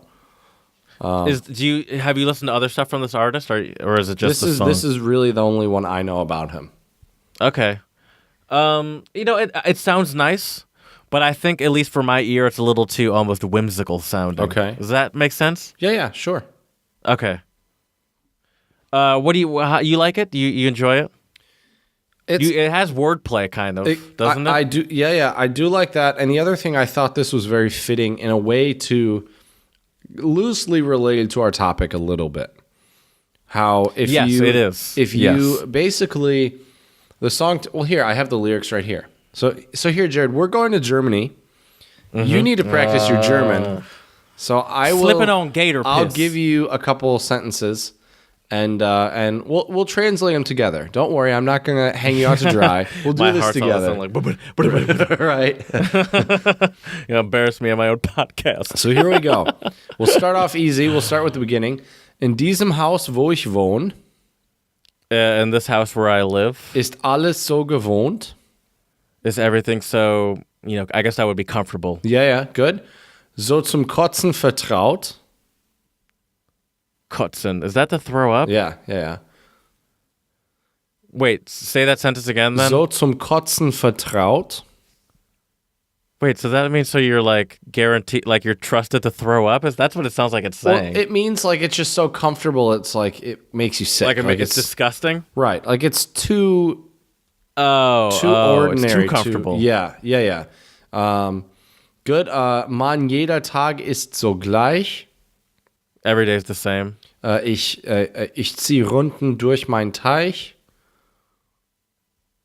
I don't know what Teich is. Pond. Oh, so it's like I look at the same round pond every day is essentially what he's saying? Yeah, more or less like the same stuff. I mean, that's not a direct translation, right. But that seems like what he's saying. We don't need to be direct. Meaning's more important. Ich will nur noch hier raus. I don't want to go outside? Is that what he's saying? No, I want to leave here. I just want to leave here. Yeah, sorry, I misheard you. I got you now. Yep. And then here he says, ich brauche mehr Platz und frischen Wind. I need more space and fresh air. Or wind. Yeah, air, fresh air. It sounds better in English. Ich muss schnell woanders hin. I need to find a new place soon. Essentially, that's a rough translation. Yeah. Sonst wachs ich hier fest. Or else I'm gonna like grow idle. Right, or I'll be stuck growing here. Good. Yeah. Ich mache einen Kopfsprung durch die Tür. Kopfsprung. Like a handstand, hopper. like you're jumping out of the door. Yeah. Like essentially like running away from your home. Right. Ich lass alles hinter mir. I'm gonna leave everything behind. Hab was Großes im Visier. I have something big in my vision. Yeah. Or in my view, or yeah. In my view. Ich komm nie zurück zu mir. I'm never coming back to. I mean, direct translation is to me, but I assume he's saying to like his old self. Exactly. And then here, this is That's pretty good. It's pretty good. You did great. Give yourself a couple of ham horns, my man. You deserve it. And then this is what I like about it, and is the refrain or the chorus. Es gibt nichts, was mich hält. There's nothing that I care about, essentially. There's nothing that's holding me. Okay. Yeah, I think that's fair. It's like tying me down. Oh, right. That's more of a direct translation. Yeah, I was trying to think Au revoir. All right. Vergesst, wer ich war. Vergesst mein Namen. Es wird nie mehr sein, wie es war. See, that's what I love about a lot of different languages that songs, where it's just like the only reason essentially that he chose Au revoir is that it fits better with the German stuff. Right. That's essentially. Yeah. Au revoir, var. And I love essentially everyone. Let's put it this way: everyone that's listening to the song knows what au revoir means. Oh, of course. Yeah. It's and so I just love that usage. Sorry, I totally screwed up the translation. Right. You're good. But I love that. Yeah, forget who I was. Forget my name. It will never be like it was. But yeah, so it's a good song. Also, German rapper Zito is on there as well. Absolutely, I think it's a pretty fantastic song. I enjoy it. Yeah. It's not that I didn't like it. It's just. It probably wouldn't be on my iPod, but that doesn't mean I don't like it. It is whimsical, though. That's a good word. All right, Jared. So I've put you to the test with some German. Yeah. So now it's time for some I conquered Czech. that bitch. So you aced the German. We'll see how you do with the Czech. All right. So first of all, Jared, what are some words you know or remember in Czech before I start quizzing you? Prosím. Prosím. Prosím. Which means what? Please. And also, you're welcome. You're welcome. Ano is yes. Ano. And ano is yes, and no is no. Ne. Ne is right. Ne is no. Dobrý den is good day. Very good. You even got the little. You even got the little r Dobrý. in there. Yeah. Dobrý. Sounds good. Dobrý den. Pivo is beer. Yeah. Good. Pivo prosím. Pivo is prosím. a beer, please. Yeah. Pivo prosím. One that I only remember because you just said this a couple episodes ago is nemám means I don't have. Very good. Yeah. Nemám pivo. I don't have beer. Nemám pivo. Nugete anglicky, which could come in handy, maybe. Yeah. Which is, do you speak English for the listeners? Obviously, parada and výborný, because I play it consistently. Right. So I'm surprised at how many I've rattled off. What does hezky kluk mean? Hezky kluk is good boy. So hezky is a word that comes up in other... so I do know hezky, which hezky kluk might not be that handy as a tourist, but I have heard hezky You can, a yeah, lot. and you can say, and I fucked up the pronunciation. It's actually just hezky. Oh, it's hezky? Yeah. Hezky wait. kluk. Hezky kluk. Wait, yeah, hold on. I'm messing up. Hezky kluk. Oh, so that's Should wrong. be hezky kluk. Yeah. Hezky I'm not going to kluk. change it. Yeah, that's fine. It's part of the fun. Right. Yeah, and it's a part... It shows it's a part of language learning, man. We pronounce things wrong. It happens. Good. Oh, yeah. Now, do you know the informal greeting for people in Czech? So dobrý den is like a formal? Yeah, that's guten Tag or good day. Okay. Yeah. What would informal be? I don't know. When I know this, you'll be like, I knew. I'm sure I've heard it. Ahoy. Ahoy. I did not think that. That's actually not what I would not have thought that. So. Yeah. And that's Ahoy. And that's the that can mean hello That's like or hello. goodbye. Yeah. Oh, it's both. So more of a ciao situation. Yeah, and they say ciao here as well. They say ciao all over Europe. They say ciao in Germany too, and in Austria. But here in the Czech Republic, they'll say it usually for hello and for goodbye. I hear it a lot for hello, ciao. Okay. Ahoy, ciao. Okay. You hear that. What's really funny is when I was in my office the other week, last week, I was talking. I walked in the morning. I said ahoy, and my mentor turned around and she was like, "I thought you were a Czech guy for a second." I was like, "Yes, Who's that? Yes." So there you go. Hezky kluk. But the hard word to say though is goodbye. Naschledanou. Ooh. Naschledanou. Naschledanou. Naschledanou. But a lot of people. It's not hard to say. It's hard to say quick. Yeah. And people say it quick, naschledanou. Obviously not for a Czech person, right. but what a lot of people will say is naschle, which is easier. Okay, ooh, I like that. Mm-hmm. Naschle. I do too. But that's also more informal. More informal. How do you say thank you? You've told me this. How do I end the podcast? Oh, yeah, kujeme? That's we thank you. Děkujeme. And just I thank you. Yeah. Děkujeme is we thank you. That me ending is we. Like máme means we have. Mom. Oh, so it's yak. Okay. So how would you say I thank you? Děkuji is just like thank you. Děkuji. Oh, yakuyi. Oh. Děkuji with a D. DJ or D. Sorry, Oh, it's děkuji. D-E with the hot check, which is a yes sound. Děkuji. Yakuyi. Yeah, very good. I'm gonna have to work on that one a little bit. That's it takes practice. But then with friends, you can just say DK. DK Mots. Thank you very much.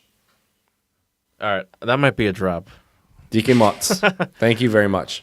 DK Mots. Okay.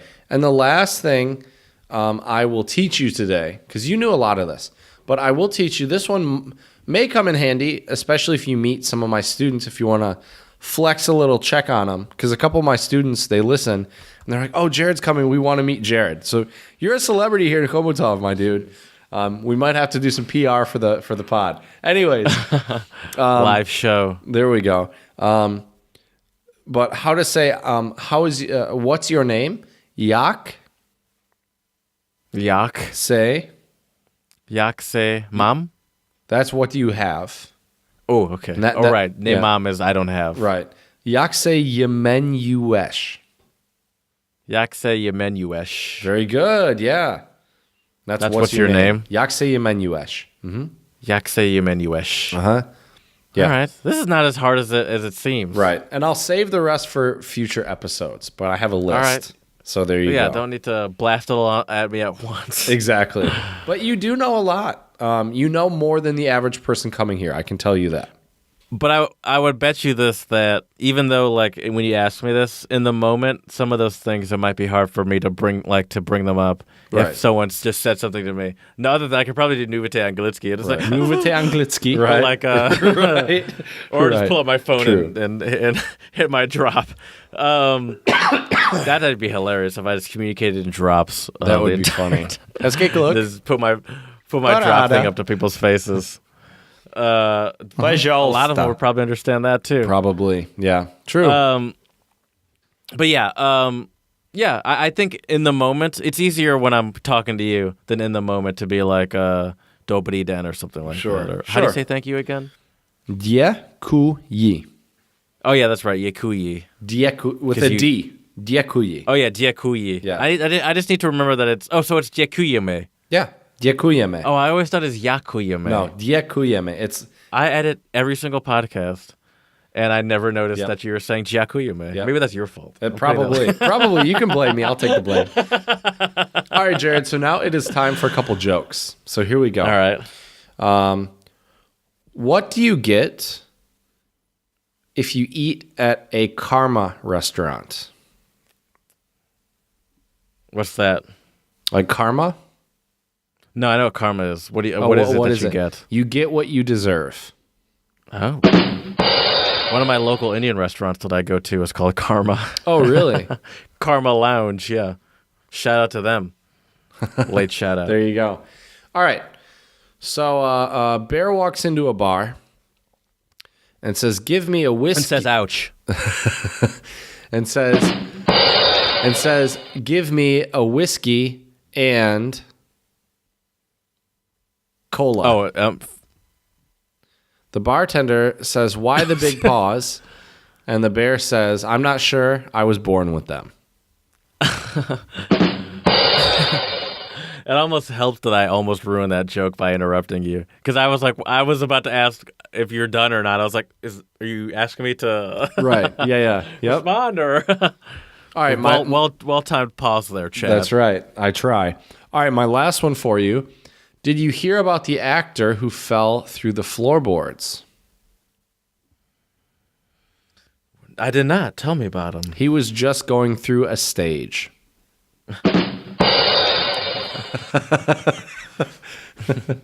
So there you go. A couple jokes for the pod today. Unrelated to our topic, but jokes nonetheless. All right. Yeah. So last up, I have a quote for our episode, which is, it is not necessary to go far and wide. I mean, you can really find exciting and inspiring things within your hometown. What do you think about that, Jared? Since we've started this podcast, I've tried to embrace that a little bit more. Like I've mentioned this probably in episode 6 or whatever. But sorry, this learn what is to be taken seriously and laugh at the rest has really been going through me. It is an enjoyable beer, but it's causing some reactions. I've just tried to keep a closer eye open to the things in my neighborhood, and just be more aware of some of the interesting things I walk past every day. For example, this was a couple months ago at this point, but this just came to my head. There's this church. There's actually a couple nice churches around me, but I posted one on Instagram a couple of months ago, and I was just like, this thing is amazing, and I walk past this all the time and never really pay attention to it. Okay. And there's this one church that's not the one that I put on Instagram, but like from where I walk up to my apartment, you could see like the steeple of it in a perfect sort of, just perfectly. I could actually take a picture of it and put it on the Instagram. Oh, perfect. And it's even better at night, so it's not even, so it's perfect timing. That's getting dark now. So you could see like a perfect steeple with like the big sort of illuminated clock right there. And my parents were, as I mentioned a couple of times, my parents were just here at the beginning of the week. And we were walking back, and my mom's like, she at first asked us if the church is like an active church, and I said, yeah, it is. And I was like, it's funny, that church is like that view of the church from here is gorgeous, and I never pay attention to it. And I walk to my place, like from this direction, obviously all the time. It's my apartment. Right. Nice. So I definitely agree with that, and I try to think about that as I'm walking around my own area. Oh, definitely. And just so our listeners know, that quote was from actress and environmental activist Daryl Hannah, and she is married to Neil Young. Okay. So there you go. Daryl Hannah, the name sounds familiar. Obviously, I know Neil Young. Yeah. That's Neil Young, right? I think so. I'm pretty sure. Okay. Yeah. That was a terrible rendition, so I don't That was blame you more for being Bob like, Dylan-esque, but I don't have much to work off of there, but we'll say yes. Right, for sure. All right, well, we hope you've enjoyed this episode, and we're curious, what do you guys want in your hometown, and what are your thoughts on settling? We're curious to see. You can reach out to us at Twitter, untranslatable1, the number 1, untranslatablepodcast@gmail.com. Also our Instagram, untranslatablepodcast, where we post clips and beer reviews and ramblings before or after the pod. And we got some good ones for today, by the way. Oh, I'm sure. And also check out our YouTube channel. You can actually see the people behind the audio, which is always good. And so reach out to us. We'd love to hear from you. We hope you've enjoyed this episode.